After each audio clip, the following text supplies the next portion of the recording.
Chapter 15. Maxim rang up the next morning to say he would be back about 7. Frith took the message. Maxim did not ask to speak to me himself. I heard the telephone ring while I was at breakfast, and I thought perhaps Frith would come into the dining room and say, "Mr. De Winter on the telephone, madam." I had put down my napkin and had risen to my feet. And then Frith came back into the dining room and gave me the message. He saw me push back my chair and go to the door. "Mr. De Winter has rung off, madam," he said. "There was no message, just that he would be back about 7. I sat down in my chair again and picked up my napkin. Frith must have thought me eager and stupid, rushing across the dining room. "All right, Frith, thank you," I said. I went on, eating my eggs and bacon, Jasper at my feet, the old dog in her basket in the corner. I wondered what I should do with my day. I had slept badly, perhaps because I was alone in the room. I had been restless, waking up often, and when I glanced at my clock, I saw the hands had scarcely moved. When I did fall asleep, I had varied, wandering dreams. We were walking through woods, Maxim and I, and he was always just a little ahead of me. I could not keep up with him. Nor could I see his face, just his figure, striding away in front of me all the time. I must have cried while I slept, for when I woke in the morning, the pillow was damp. My eyes were heavy, too, when I looked in the glass. I looked plain, unattractive. I rubbed a little rouge on my cheeks in a wretched attempt to give myself color. But it made me worse. It gave me a false clown look. Perhaps I did not know the best way to put it on. I noticed Robert staring at me as I crossed the hall and went into breakfast. About 10 o'clock, as I was crumbling some pieces for the birds on the terrace, the telephone rang again. This time it was for me. Frith came, and Mrs. Lacey wanted to speak to me. "Good morning, Beatrice," I said. "Well, my dear, how are you?" she said. Her telephone voice typical of herself, brisk, rather masculine, standing no nonsense, and then not waiting for my answer. "I thought of motoring over this afternoon and looking up Gran. I'm lunching with people about 20 miles from you. Shall I come and pick you up and we'll go together? It's time you met the old lady, you know." "I'd like to very much, Beatrice," I said. "Splendid. Very well then. I'll come along for you about 3:30. Giles saw Maxim at the dinner. Poor food, he said, but excellent wine. All right, my dear. See you later." The click of the receiver, and she was gone. I wandered back into the garden. I was glad she had rung up and suggested the plan of going over to see the grandmother. It made something to look forward to, and broke the monotony of the day. The hours had seemed so long until 7 o'clock. I did not feel in my holiday mood today, and I had no wish to go off with Jasper to the Happy Valley and come to the cove and throw stones in the water. The sense of freedom had departed, and the childish desire to run across the lawns in sand shoes. I went and sat down with a book and the Times and my knitting in the rose garden, domestic as a matron, yawning in the warm sun while the bees hummed amongst the flowers. I tried to concentrate on the bald newspaper columns, and later to lose myself in the racy plot of the novel in my hands. I did not want to think of yesterday afternoon and Mrs. Danvers. I tried to forget that she was in the house at this moment, perhaps looking down on me from one of the windows. And now and again, when I looked up from my book or glanced across the garden, I had the feeling I was not alone. There were so many windows in Manderley, so many rooms that were never used by Maxim and myself, that were empty now, dust-sheeted, silent. Rooms that had been occupied in the old days when his father and his grandfather had been alive, when there had been much entertaining, many servants. It would be easy for Mrs. Danvers to open those doors softly and close them again, and then steal quietly across the shrouded room and look down upon me from behind the drawn curtains. I should not know. Even if I turned in my chair and looked up at the windows, I would not see her. I remembered a game I had played as a child that my friends next door had called Grandmother's Steps, and myself Old Witch. You had to stand at the end of the garden with your back turned to the rest, and one by one they crept nearer to you, advancing in short, furtive fashion. Every few minutes you turned to look at them, and if you saw one of them moving, the offender had to retire to the back line and begin again. There was always one a little bolder than the rest, who came up very close, whose movement was impossible to detect. And as you waited there, your back turned, counting the regulation 10, you knew, with a fatal, terrifying certainty, that before long, before even the 10 was counted, this bold player would pounce upon you from behind, unheralded, unseen, with a scream of triumph. I felt as tense and expectant as I did then. I was playing Old Witch with Mrs. Danvers. Lunch was a welcome break to the long morning. The calm efficiency of Frith and Robert's rather foolish face helped me more than my book and my newspaper had done.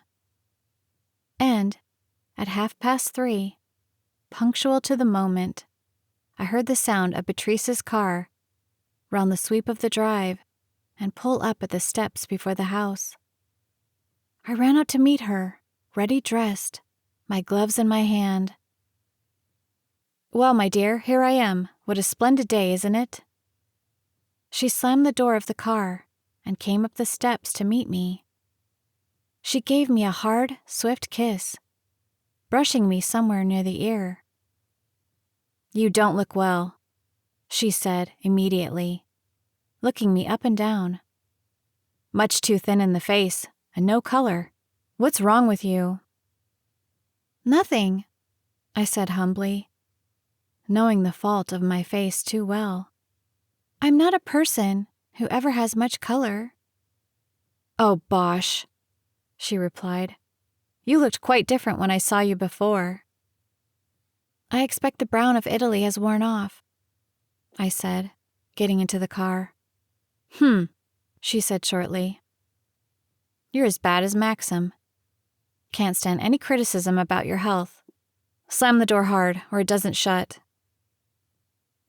We started off down the drive, swerving at the corner, going rather too fast.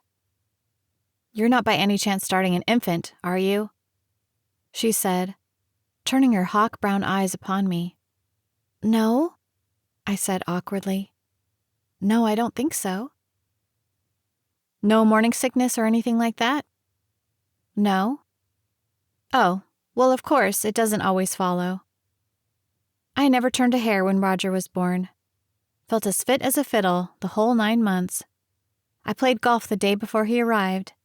There's nothing to be embarrassed about in the facts of nature, you know. If you have any suspicions, you had better tell me." "No, really, Beatrice," I said. "There's nothing to tell." "I must say I do hope you will produce a son and heir before long. It would be so terribly good for Maxim. I hope you are doing nothing to prevent it." "Of course not," I said. What an extraordinary conversation, I thought. "Oh, don't be shocked," she said. "You must never mind what I say. After all, brides of today are up to everything. It's a damn nuisance if you want to hunt, and you land yourself with an infant your first season. Quite enough to break a marriage up if you are both keen. Wouldn't matter in your case. Babies needn't interfere with sketching. How is the sketching, by the way?" "I'm afraid I don't seem to do much," I said. "Oh, really? Nice weather, too, for sitting out of doors. You only need a camp stool and a box of pencils, don't you? Tell me, were you interested in those books I sent you?" "Yes, of course," I said. "It was a lovely present, Patrice." She looked pleased. "Glad you liked them," she said. The car sped along. She kept her foot permanently on the accelerator and took every corner at an acute angle.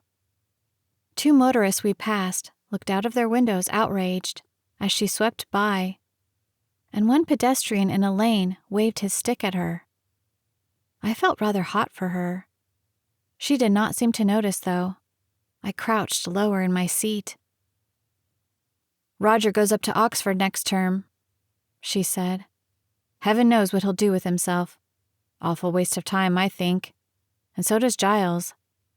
But we couldn't think what else to do with him. Of course, he's just like Giles and myself. Thinks of nothing but horses. What on earth does this car in front think it's doing? Why don't you put out your hand, my good man? Really, some of these people on the road today ought to be shot." We swerved into a main road, narrowly avoiding the car ahead of us. "Had any people down to stay?" she asked. "No, we've been very quiet," I said. "Much better, too," she said. "Awful bore, I always think, those big parties. You won't find it alarming if you come stay with us. Very nice lot of people all round, and we all know one another frightfully well. We dine in one another's houses, and have our bridge, and don't bother with outsiders. You do play bridge, don't you?" "I'm not very good, Patrice." "Oh, we shan't mind that. As long as you can play. I've no patience with people who won't learn. What on earth can one do with them between tea and dinner in the winter? And after dinner, one can't just sit and talk." I wondered why. However, it was simpler not to say anything. "It's quite amusing now Roger is a reasonable age," she went on, "because he brings his friends to stay, and we have really good fun. You ought to have been with us last Christmas. We had charades.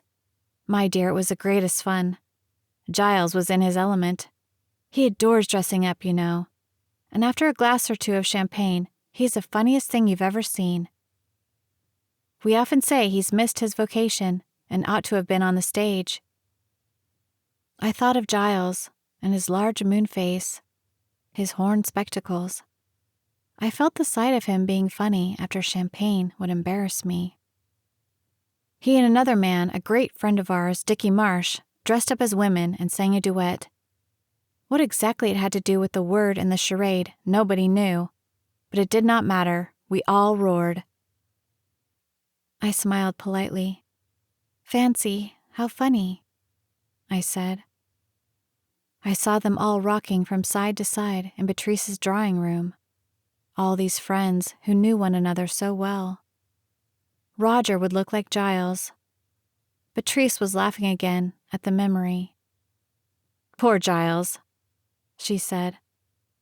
"I shall never forget his face when Dick squirted the soda siphon down his back. We were all in fits."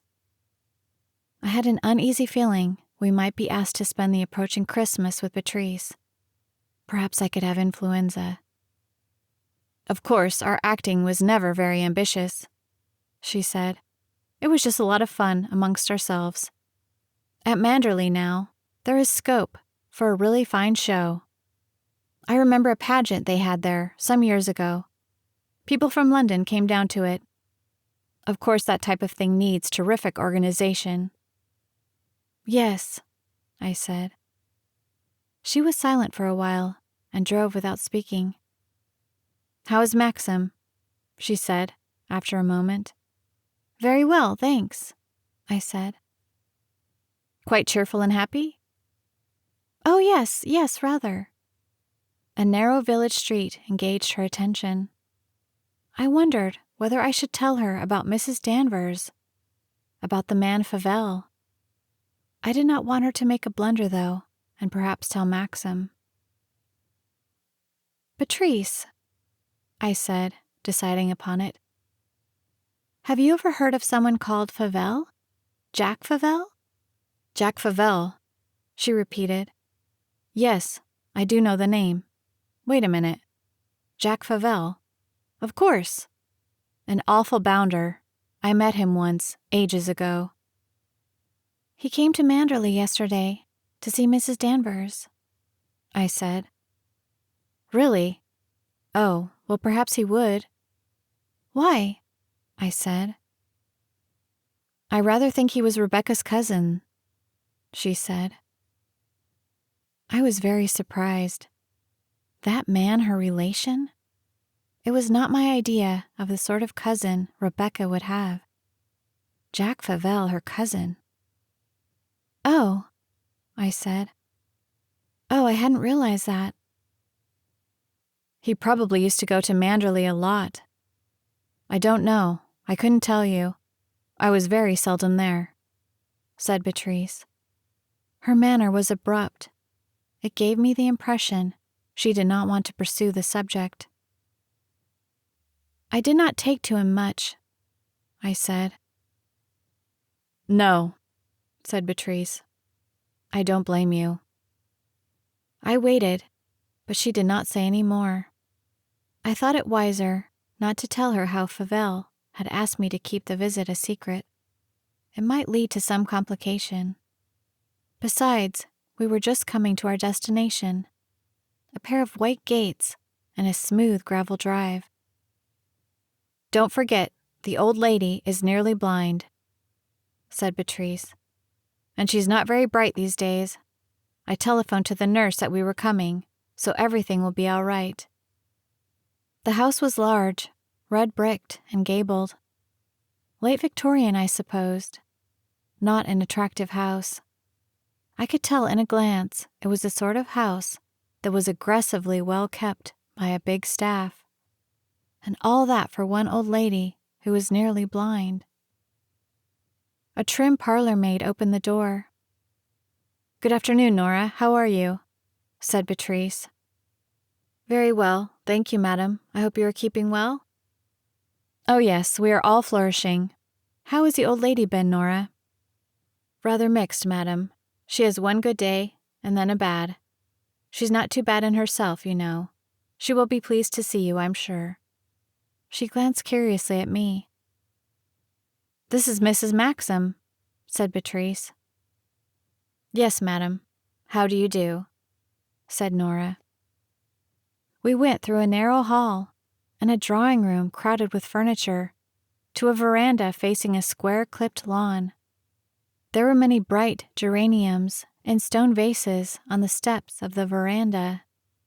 In the corner was a bath chair. Patrice's grandmother was sitting there, propped up with pillows and surrounded by shawls. When we came close to her, I saw that she had a strong, rather uncanny resemblance to Maxim. That was what Maxim would look like if he was very old, if he was blind. The nurse by her side got up from her chair and put a mark in the book she was reading aloud. She smiled at Patrice. "How are you, Mrs. Lacey?" she said. Patrice shook hands with her and introduced me. "The old lady looks all right," she said. "I don't know how she does it at 86. Here we are, Gran," she said, raising her voice. "Arrived safe and sound." The grandmother looked in our direction. "Dear Bee," she said, "how sweet of you to come and visit me. We're so dull here. Nothing for you to do." Patrice leant over her and kissed her. "I've brought Maxim's wife over to see you," she said.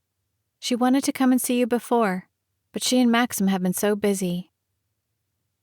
Beatrice prodded me in the back. "Kiss her," she murmured. I too bent down and kissed her on the cheek. The grandmother touched my face with her fingers.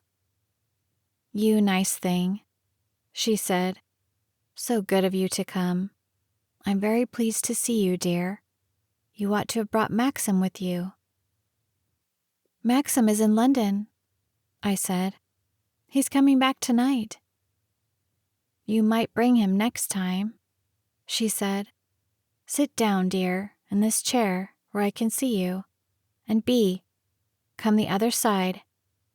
How is dear Roger? He's a naughty boy. He doesn't come and see me."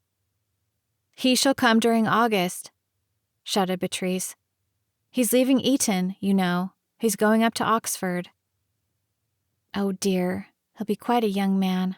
I shan't know him." "He's taller than Giles now," said Beatrice. She went on, telling her about Giles and Roger and the horses and the dogs. The nurse brought out some knitting and clicked her needle sharply. She turned to me, very bright, very cheerful.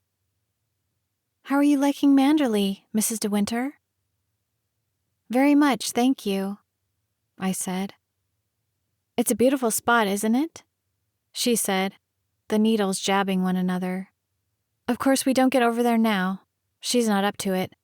I am sorry. I used to love our days at Manderley." "You must come over yourself sometime," I said. "Thank you, I should love to. Mr. De Winter is well, I suppose?" "Yes, very well." "You spent your honeymoon in Italy, didn't you? We were so pleased with the picture postcard Mr. De Winter sent." I wondered whether she used "we" in the royal sense, or if she meant that Maxim's grandmother and herself were one. "Did he send one? I can't remember." "Oh yes, it was quite an excitement. We love anything like that. We keep a scrapbook, you know, and paste anything to do with the family inside it. Anything pleasant, that is." "How nice," I said. I caught snatches of Beatrice's conversation on the other side. "We had to put old Marksman down," she was saying. "You remember old Marksman, the best hunter I ever had." "Oh dear, not old Marksman," said her grandmother. "Yes, poor old man. Got blind in both eyes, you know." "Poor Marksman," echoed the old lady. I thought perhaps it was not very tactful to talk about blindness, and I glanced at the nurse. She was still busy clicking her needles. "Do you hunt, Mrs. De Winter?" she said. "No, I'm afraid I don't," I said. "Perhaps you will come to it. We are all very fond of hunting in this part of the world." "Yes. Mrs. De Winter is very keen on art," said Beatrice to the nurse. "I tell her there are heaps of spots in Manderley that would make very jolly pictures." "Oh, rather," agreed the nurse, pausing a moment from the fury of knitting. "What a nice hobby. I had a friend who was a wonder with her pencil. We went to Provence together one Easter, and she did such pretty sketches." "How nice," I said. "We're talking about sketching," shouted Beatrice to her grandmother. "You did not know we had an artist in the family, did you?" "Who's an artist?" said the old lady. "I don't know any." "Your new granddaughter," said Beatrice. "You ask her what I gave her for a wedding present." I smiled, waiting to be asked. The old lady turned her head in my direction. "What's Bee talking about?" she said. "I did not know you were an artist. We've never had any artists in the family." "Beatrice was joking," I said. "Of course, I'm not an artist really. I like drawing as a hobby. I've never had any lessons. Beatrice gave me some lovely books as a present." "Oh," she said, rather bewildered. "Beatrice gave you some books, did she?" Rather like taking coals to Newcastle, wasn't it? There are so many books in the library at Manderley. She laughed heartily. We all joined in her joke. I hoped the subject would be left at that, but Patrice had to harp on it. "You don't understand, Gran," she said. "They weren't ordinary books. They were volumes on art, 4 of them." The nurse leant forward to add her tribute. "Mrs. Lacey is trying to explain that Mrs. De Winter is very fond of sketching as a hobby, so she gave her 4 fine volumes all about painting as a wedding present." "What a funny thing to do," said the grandmother. "I don't think much of books for a wedding present. Nobody ever gave me any books when I was married. I should never have read them if they had." She laughed again. Patrice looked rather offended. I smiled at her to show my sympathy. I don't think she saw. The nurse resumed her knitting. "I want my tea," said the old lady, querulously. "Isn't it 4:30 yet? Why doesn't Nora bring the tea?" "What? Hungry again after our big lunch?" said the nurse, rising to her feet and smiling brightly at her charge. I felt rather exhausted and wondered, rather shocked at my callous thought, why old people were sometimes such a strain. Worse than young children or puppies because one had to be polite. I sat with my hands in my lap, ready to agree with what anybody said. The nurse was thumping the pillows and arranging the shawls. Maxim's grandmother suffered her impatience. She closed her eyes as though she too were tired. She looked more like Maxim than ever. I knew how she must have looked when she was young, tall and handsome, going round to the stables at Manderley with sugar in her pockets, holding her trailing skirt out of the mud. I pictured the nipped-in waist, the high collar. I heard her ordering the carriage for 2:00. That was all finished now for her, all gone. Her husband had been dead for 40 years, her son for 15. She had to live in this bright, red-gabled house with a nurse until it was time for her to die. I thought how little we know about the feelings of old people. Children we understand, their fears and hopes and make-believe. I was a child yesterday. I had not forgotten. But Maxim's grandmother, sitting there in her shawl, with her poor blind eyes, what did she feel? What was she thinking? Did she know that Patrice was yawning and glancing at her watch? Did she guess that we had come to visit her because we felt it was right, it was a duty, so that when she got home afterwards, Patrice would be able to say, "Well, that clears my conscience for 3 months." Did she ever think about Manderley? Did she remember sitting at the dining room table where I sat? Did she, too, have tea under the chestnut tree?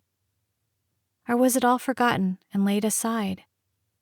And was there nothing left behind that calm, pale face of hers but little aches and little strange discomforts, a blurred thankfulness when the sun shone, a tremor when the wind blew cold?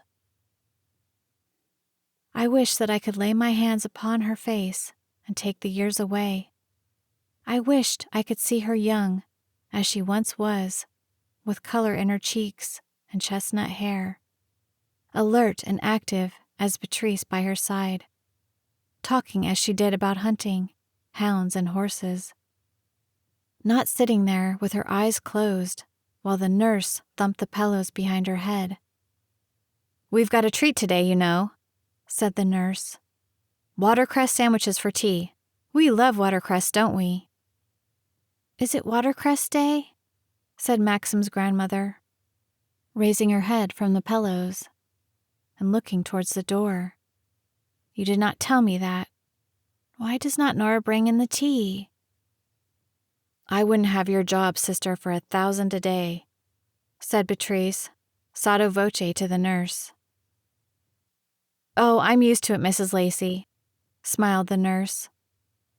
It's very comfortable here, you know.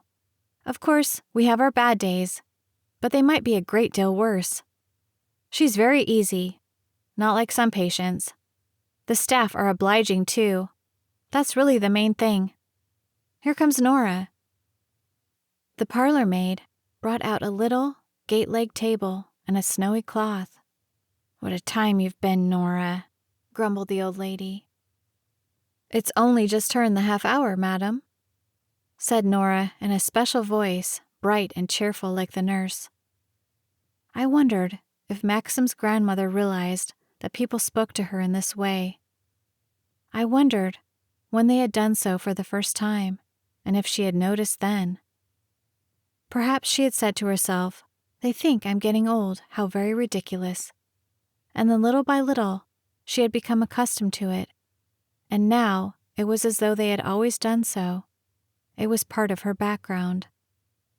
But the young woman with the chestnut hair and the narrow waist who gave sugar to the horses, where was she? We drew our chairs to the gate-legged table and began to eat the watercress sandwiches. The nurse prepared special ones for the old lady. There now, isn't that a treat? She said. I saw a slow smile pass over the calm, placid face. I like watercress day, she said. The tea was scalding, much too hot to drink. The nurse drank hers in tiny sips. Boiling water today, she said, nodding at Patrice. I have such trouble about it. They will let the tea stew. I've told them time and time again about it. They will not listen. Oh, they're all the same, said Patrice. I've given it up as a bad job. The old lady stirred hers with a spoon, her eyes very far and distant. I wished I knew what she was thinking about. Did you have fine weather in Italy? Said the nurse. Yes, it was very warm, I said. Patrice turned to her grandmother. They had lovely weather in Italy for their honeymoon, she says. Maxim got quite sunburnt. Why isn't Maxim here today? Said the old lady. We told you, darling, Maxim had to go to London, said Patrice impatiently. Some dinner, you know. Giles went too. Oh, I see. Why did you say Maxim was in Italy? He was in Italy, Gran, in April. They're back at Manderley now. She glanced at the nurse, shrugging her shoulders. Mr. and Mrs. De Winter are in Manderley now, repeated the nurse. It's been lovely here this month, I said, drawing nearer to Maxim's grandmother. The roses are in bloom now. I wish I had brought you some. Yes, I like roses, she said vaguely, and then peering closer at me with her dim blue eyes. Are you staying at Manderley too? I swallowed. There was a slight pause. Then Patrice broke in with her loud, impatient voice. Gran, darling, you know perfectly well she lives there now. She and Maxim are married. I noticed the nurse put down her cup of tea and glanced swiftly at the old lady. She had relaxed against the pillows, plucking at her shawl, and her mouth began to tremble. You talk too much, all of you. I don't understand. Then she looked across at me, a frown on her face, and began shaking her head. Who are you, my dear? I haven't seen you before. I don't know your face. I don't remember you at Manderley. Bee, who is this child? Why did not Maxim bring Rebecca? I'm so fond of Rebecca. Where is dear Rebecca? There was a long pause, a moment of agony. I felt my cheeks grow scarlet. The nurse got to her feet very quickly and went to the bath chair. I want Rebecca, repeated the old lady. What have you done with Rebecca? Patrice rose clumsily from the table, shaking the cups and saucers. She too had turned very red and her mouth twitched. "I think you'd better go, Mrs. Lacey," said the nurse, rather pink and flustered. "She's looking a little tired, and when she wanders like this, it sometimes lasts a few hours. She does get excited like this from time to time. It's very unfortunate it should happen today. I'm sure you will understand, Mrs. De Winter." She turned apologetically to me. "Of course," I said quickly. "It's much better we should go." Beatrice and I groped for our bags and gloves. The nurse had turned to her patient again. "Now, what's this all about? Do you want your nice watercress sandwich that I've cut for you?" "Where is Rebecca? Why did not Maxim come and bring Rebecca?" replied the thin, querulous voice. We went through the drawing room to the hall and let ourselves out of the front door. Beatrice started up the car without a word. We drove down the smooth gravel drive and out of the white gates. I stared straight in front of me down the road. I did not mind for myself. I should not have cared if I had been alone. I minded for Beatrice.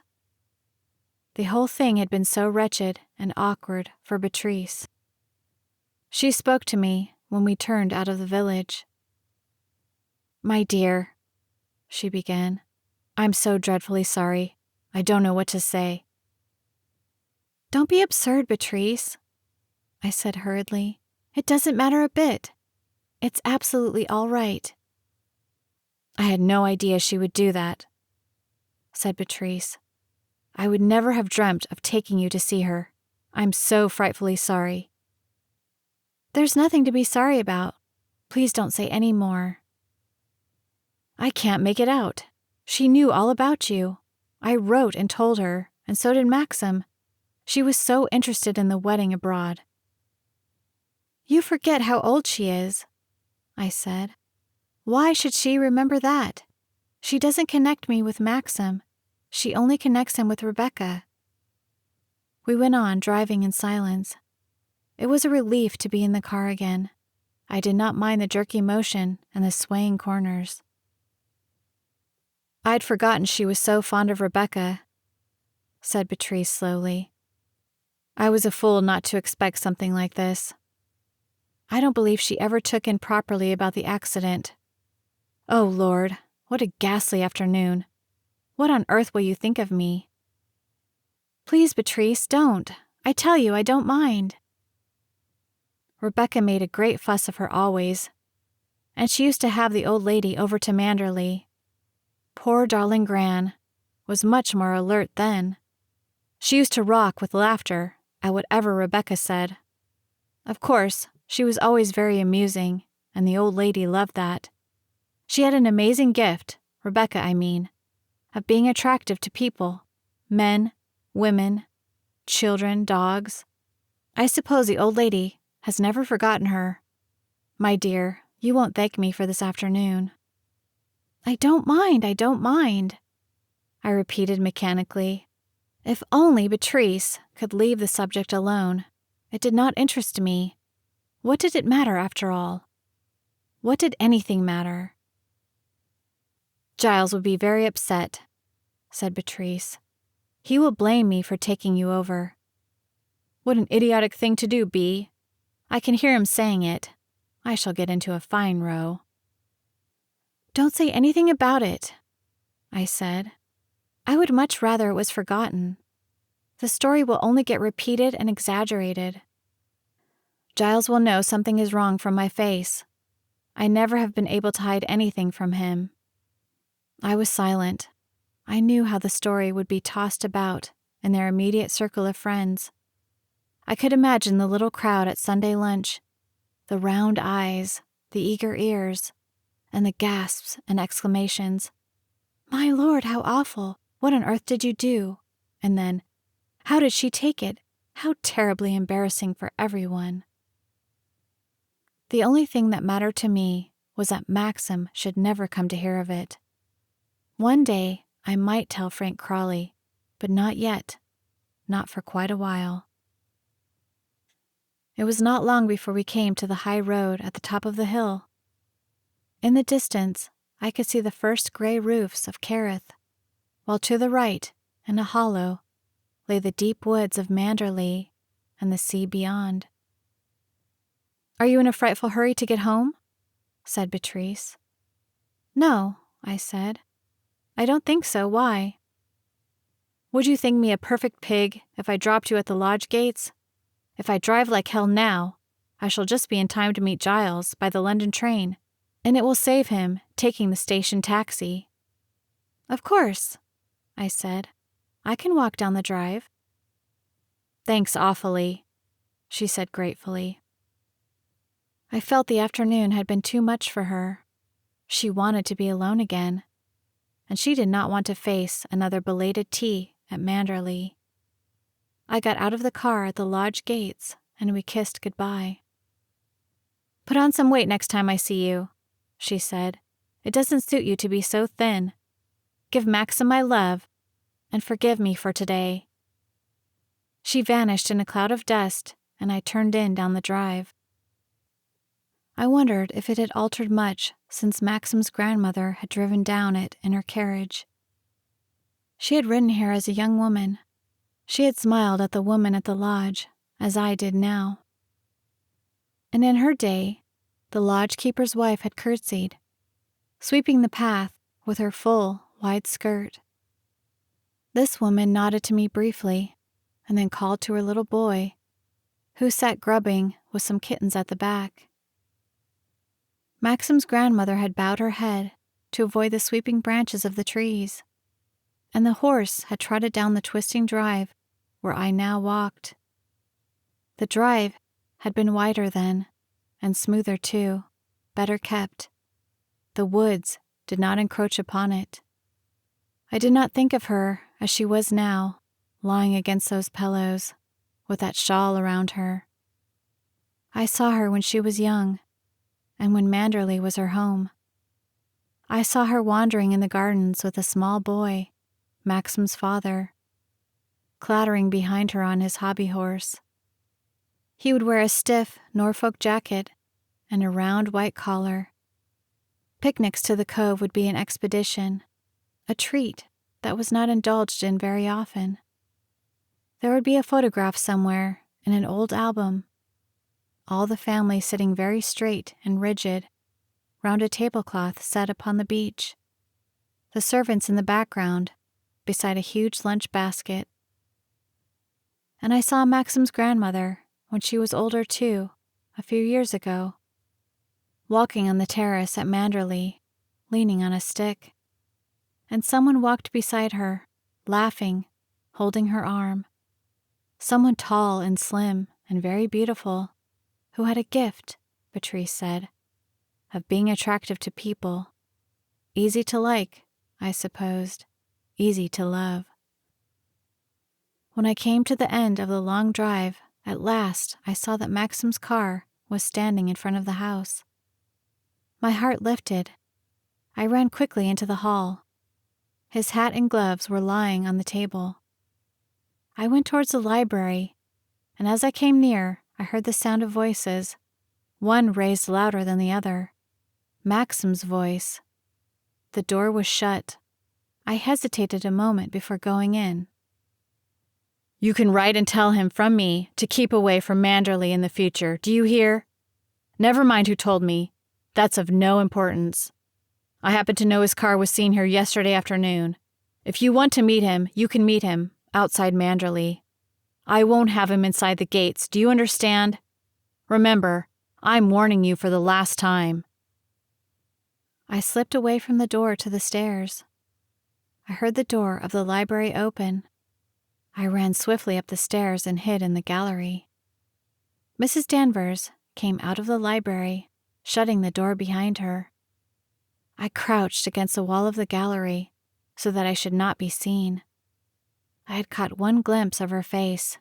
It was gray with anger, distorted, horrible. She passed up the stairs swiftly and silently and disappeared through the door leading to the west wing. I waited a moment. Then I went slowly downstairs to the library. I opened the door and went in. Maxim was standing by the window, some letters in his hand. His back was turned to me. For a moment, I thought of creeping out again and going upstairs to my room and sitting there. He must have heard me, though, for he swung round impatiently. "Who is it now?" he said. I smiled, holding up my hands. "Hello," I said. "Oh, it's you." I could tell in a glance that something had made him very angry. His mouth was hard, his nostrils white and pinched. "What have you been doing with yourself?" he said. He kissed the top of my head and put his arm round my shoulder. I felt as if a very long time had passed since he had left me yesterday. "I've been to see your grandmother," I said. "Patrice drove me over this afternoon." "How was the old lady?" "All right." "What's happened to Bea?" "She had to get back to meet Giles." We sat down together on the window seat. I took his hand in mine. "I hated you being away. I've missed you terribly," I said. "Have you?" he said. We did not say anything for a bit. I just held his hand. "Was it hot up in London?"